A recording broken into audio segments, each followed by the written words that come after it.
I'll never forget, I had flown into Peru, and some people had given me money to buy pastoral libraries, and I flew into Peru and got there real late, and about got to my sleeping quarters at about 2 in the morning after going through customs and everything, but I couldn't sleep. I had to go to the bookstore the next day, and I didn't know why. Why should I go to the bookstore in Lima? But I just knew, I just couldn't even, I've got to go to the bookstore tomorrow. Well, you've got several days, we can do that later. No, I've got to go now. And remember, I took a taxi there and got there too early, and the doors weren't even open. It's the one good bookstore there in Peru.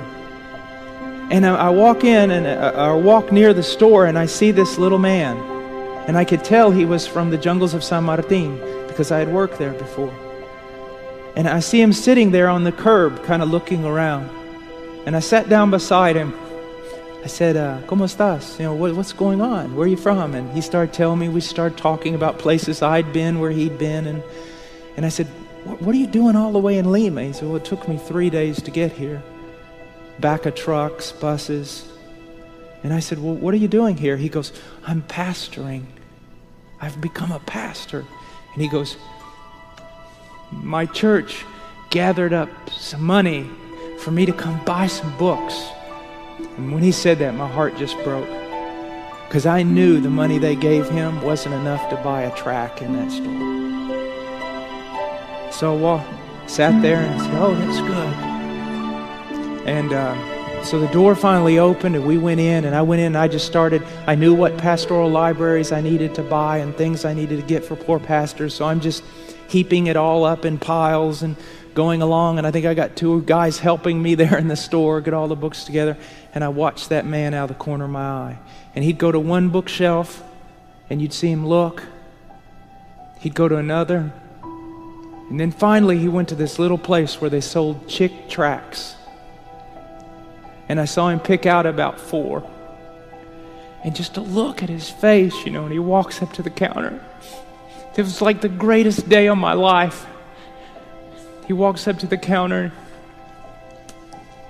He bought them. He's just kind of standing there, and I walked over to him. I said, hey, how's it going, you know? He said, didn't even say anything. He was just broke. And I said, what books did you get? He goes, I didn't get any books.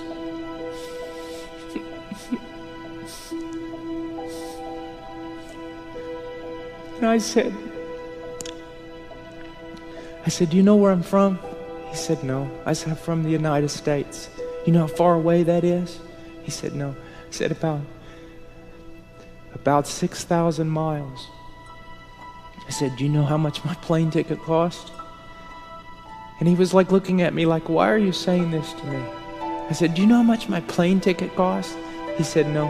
I said, about $800. Do you know when I got here? He said, no. I said, 2 this morning.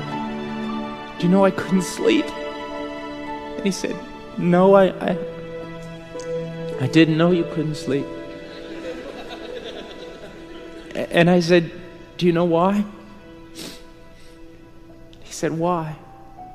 Now you're looking at a man that if he held $5 in his hand, he wouldn't know what to do. I said, a few months ago, God raised up a group of people in the United States. And they gave me money. And then I bought a plane ticket for $800.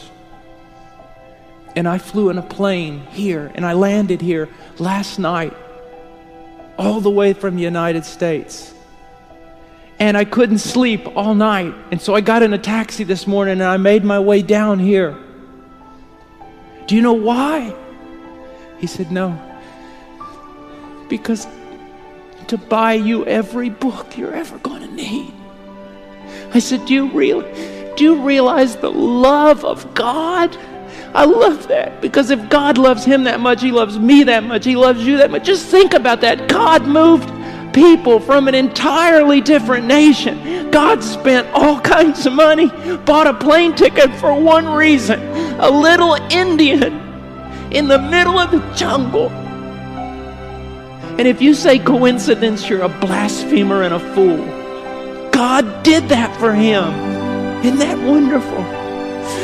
We got such a good God. We got a wonderful God. Just got a wonderful God. And that's what missions is about. We're always thinking about, it seems like we go to the mission field and we jump completely over the church to do our own thing with the lost. You ever realize that? I see missionaries and mission groups doing this all the time. Jump right over the church to go do something with the lost. My thing is the bride of Christ. If we help the bride become beautiful and strong in those countries, she'll take care of the lost. She'll take care of the lost. We need to pour our lives into the church because that's the only place God's determined to get glory for himself.